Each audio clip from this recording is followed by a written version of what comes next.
Jonathan Majors admits to strangling his ex-girlfriend in newly released audio.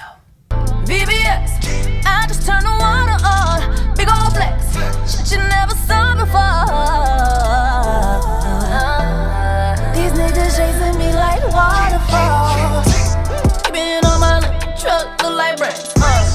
What's up, y'all? It's your sister, Jessie Woo. Welcome back to my channel. If you're new here, make sure that you subscribe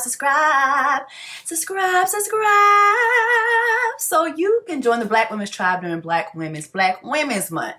Okay, I just want to do a quick video on this new Jonathan Majors revelation because it is pretty wild, but I'm not surprised. If you have followed my channel, when this man was in trial all last year, I covered the trial. I told y'all that this man was knocking that lady head between the washer and dryer, and all I needed to confirm that were their text message exchanges. And so many of you guys were in the comments saying, oh, so you saw that video, that white lady running after a black man, a white lady running after a black man, it's giving Emmett Till. And just in case you need a little bit of a refresher, here's the text message that did it for me. Was you have him gaslighting her at the top. It's just fake. And I fear you have no perspective of what could happen if you go to the hospital. They will ask you questions. And as I don't think you actually protect us, it could lead to an investigation, even if you do lie and they suspect anything. That was all I needed to know. Because then you see her say, okay, I will tell the doctor I bumped my head. If I go, I'm going to give it one more day, but I can't sleep and I need some stronger painkillers. This lady was in pain. She was in pain after he knocked her ass out. And you have him coming up with, last night I considered in myself versus coming home. Okay? Like, this was literally their relationship in a nutshell. She would do something he didn't like, he would hit her, and then he would basically gaslight her and say, you're not protecting us. Your behavior is not protecting us. You're not protecting us. If you go to the hospital, you're not protecting us. He did a very, very good job of gaslighting this lady into not going to the hospital several times. And it was so alarming because not only was it black men saying that, I expect that, okay? I expect black men to gaslight us when it comes to DV, but it was so many women as well. Like, I've never been in a DV situation, but I know several people who have been in DV situations. Like, I know instances where a man has laid hands on you and then like tries to escape and you run after that man. Like, I've known other people to do this. I've seen it. I've known it to happen. So I always thought it was super duper weird for people to just see that footage and then not pay attention to what happened at the very beginning, how that man lunged her forcefully into that car. He did not have to do that. He could have just opened the door and ran away. Literally, he was strong enough, he was fast enough for her not to catch up to him.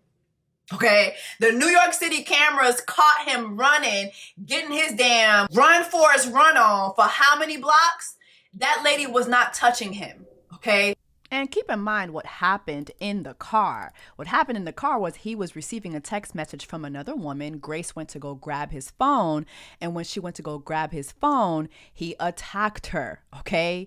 He laid hands on her and then tried to run out of the car as if nothing just happened within the car. And even in these text messages, this proves that even after everything that happened, Grace still did not want to press charges against this man. You can pause and read for yourself.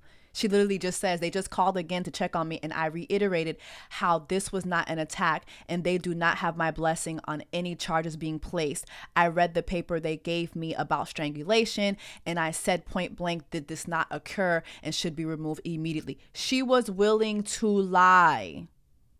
Okay? She was willing to lie. She even says at the top, if you read, I told him it was my fault for trying to grab your phone. Okay? She grabbed that man's phone. That man grabbed her neck. Okay?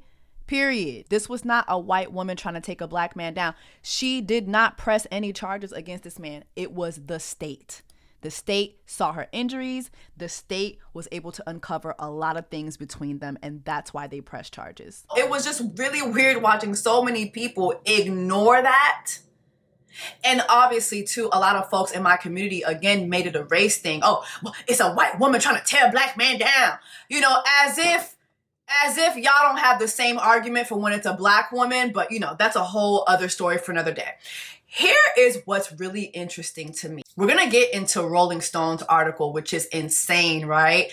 But Jonathan Majors recently has been on the up and up. It was announced that a previously shelved film that he had called Magazine Dreams had been picked up by Zeus. Now a lot of us know Zeus for like all the baddies stuff with Natalie Nunn and her chin and all that, which I don't really watch Zeus, but I've seen a lot of the clips that come from the network.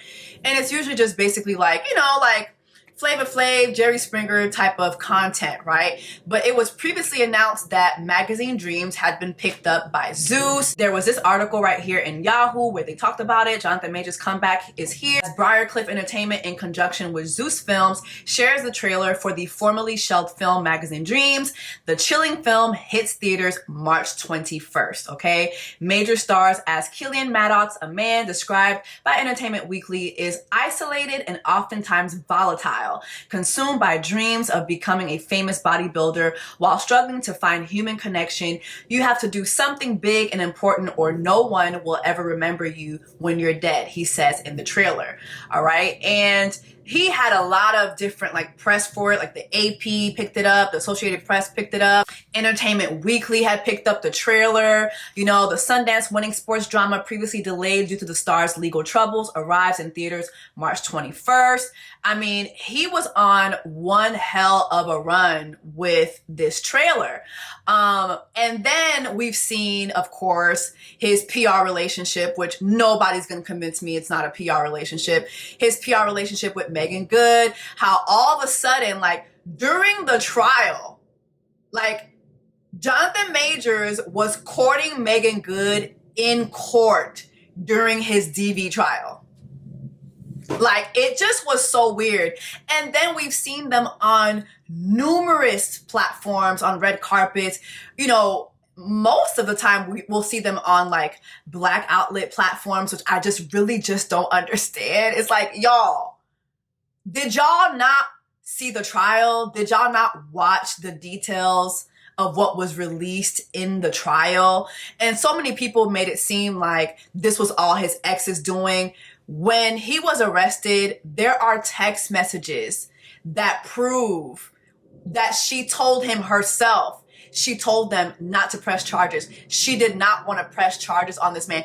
She was okay with still staying in an abusive relationship with this man. She did not want to send this man to jail.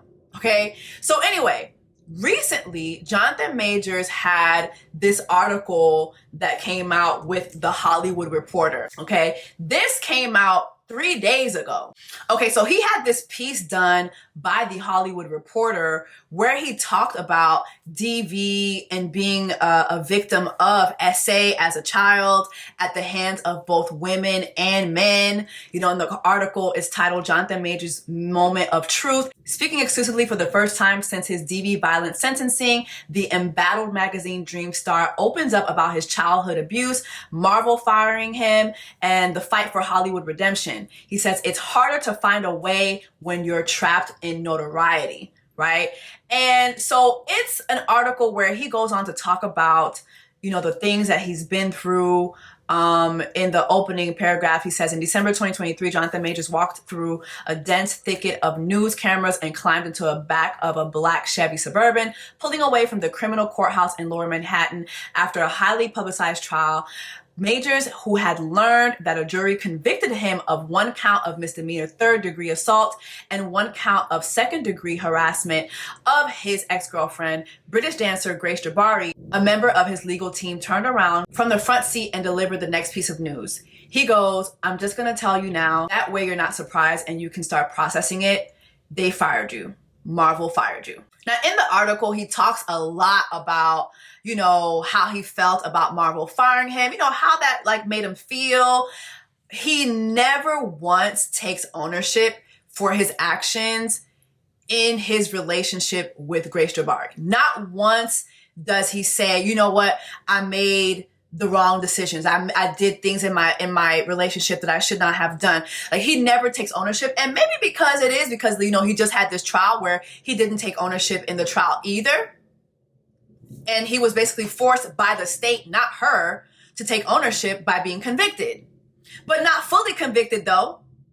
And here's the thing, he wasn't fully convicted because they didn't really have any direct evidence of what he did to her that night. All they had was, her word, obviously her injuries as well, but they didn't have the hard-hitting evidence to get him for what they really wanted to get him. So they were able to convict him of one count. Now, in the article, like I said before, he goes on to talk about, the abuse that he faced as a child. And I remember seeing this article get released and everybody's like, oh my God, forgive him. He's been through so much. And he did talk about how, here's a quote. I dealt with abuse from both men and women from the time I was 9 years old, from people who are supposed to look after you in the absence of a father. I was effed up. In the recent months, Majors told his mother about the abuse. He says she apologized for not being able to protect him. I'm like, it's not even an issue, Mom. I just want you to know. And now we can all get busy and continue to connect and grow and learn from it because it's something that was in our family. Processing the abuse, Majors says, has led to more self-knowledge about his behavior in relationships. There are no excuses, but by getting help, you can begin to understand things about yourself. And listen here, I feel for him, right? I suffered from this as a child. I feel for him, right? But I suffered from this as a child and I didn't grow up and do the same thing to other people. We know right is right, wrong is wrong, right? And this man has had access to help for a very long time. He's been in the public eye for a while. He's had people who have invested in him for a very long time. So he had access to asking for help. And Grace, keep in mind, she's not the only victim that he had. Allegedly, there were several other women who came forward and talked about also being victims of his abuse dating back to his college days, okay? And so seeing the fact that Magazine Dreams got picked up and then he's on this press tour and now he's talking about his abuse as a child, for me, that was all a scheme that his PR set up so that he could make his big comeback. Well, I think that somebody at the Rolling Stone saw his come up and was like, no, absolutely not. Just because we couldn't put you behind bars doesn't mean that we're just going to allow you to just do this smooth transition back into Hollywood. And I agree with that because here's the thing, right, is that when these abusers continuously get platformed in Hollywood like this, you are basically sending them a message that what they did was okay. And then you're further giving them more access to continue to do what they do. I don't care how many red carpets him and Megan Coretta Scott King Jr. Good do. Okay? That man is an abuser. Point blank, period. And the fact that she went through being courted in court and then helping him on this PR train, it's just really insane to me. And I really hope this is all for PR, girl. Cash your check and go on about your business. This is embarrassing at this point. So anyway, somebody down to the Rolling Stone obviously hates this man because they released this audio. I addressed you. You strangled me and pushed me against the car. All those things are under addressed. Yeah. That's never happened to me. So I because I said something sarcastically, if in your eyes. Clearly it's more than that. Yeah. Clearly that something inside of you. Yeah, towards you. I'm ashamed. I've never gone out. I never wrestled with a woman before. Again, it's just I've never addressed a woman. I addressed you. You strangled me and pushed me against the car. All those things are under addressed. Yeah. That's never happened to me. So I because I said something sarcastically, if in your eyes. Clearly it's more than that. Yeah. Clearly that something inside of you. Yeah, towards you. You heard it for yourself, right? She said, you strangled me. Right before that, he says, I never aggressed you. And she says, you strangled me. You strangled me. He says, yeah, well, all that falls under aggressed. Yes. Now, I'm just wondering why this wasn't released during trial. Is it that one side, is it that his team was able to get this thrown out? I've watched enough trials, enough true crime to know that every piece of evidence does not make it to trial. So I find it hard to believe that the prosecution did not present this to the judge. Somewhere, somehow, for whatever the reason, this piece of evidence was not allowed into the trial. That's all I can conclude by that. Because I don't think that prosecutors did not want to use this during trial. Somewhere down the line, this might have been considered to be something else, right? To be something that could be taken out of context. Maybe, I don't know. But that's all I can deduce from that. But anyway, y'all, I just wanted to come on here and present this because I was one of the very few YouTubers who talked about this trial. And I always said that this man was indeed an abuser. This man was definitely knocking that lady head in between the washer and dryer. And I couldn't for the life of me understand why people not only were like, basically like didn't care and were defending him, but then also why like Hollywood, Black Hollywood too, is just like, well, just come on back. And it's like, no. And then I get to think and I'm like, oh, you know, there's Dr. Dre, there's Chris Brown, okay? There, R. Kelly. I mean, y'all have been singing the R. Kelly residual cover that he released a couple days ago. Y'all been singing at the top of your lungs. Like, people just really don't care. When it comes to the abuse of women and children, everyone doesn't care. It's not just a Black community thing. Everyone doesn't care. But I feel like within my community, what I saw a lot was, she's white. She's white. This is a white woman trying to take a man down, take a Black man down. It's Emmett Till. It was not that. It was not that. This is literally a response to my thread talking about this audio where this woman literally says, I don't care. Call me if he beats Megan. I'm not going to care about a white woman. This is a response to my thread, right?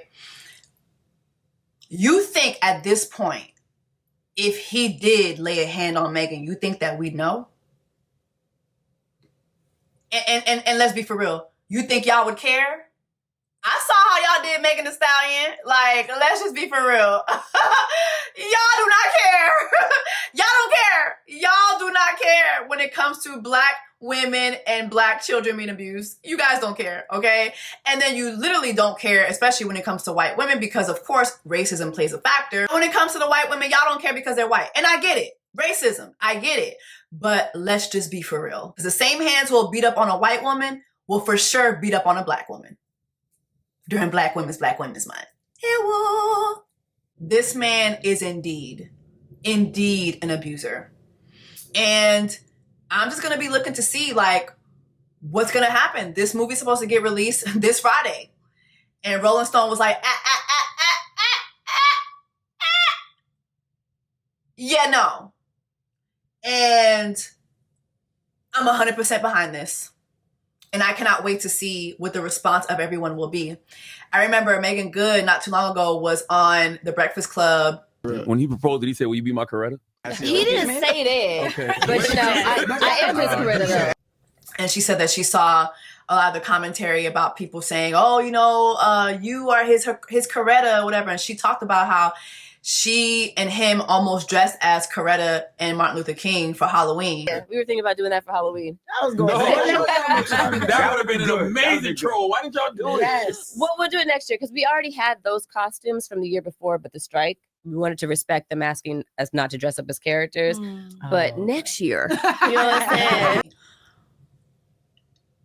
Girl, I would like to see it. I would like to see it.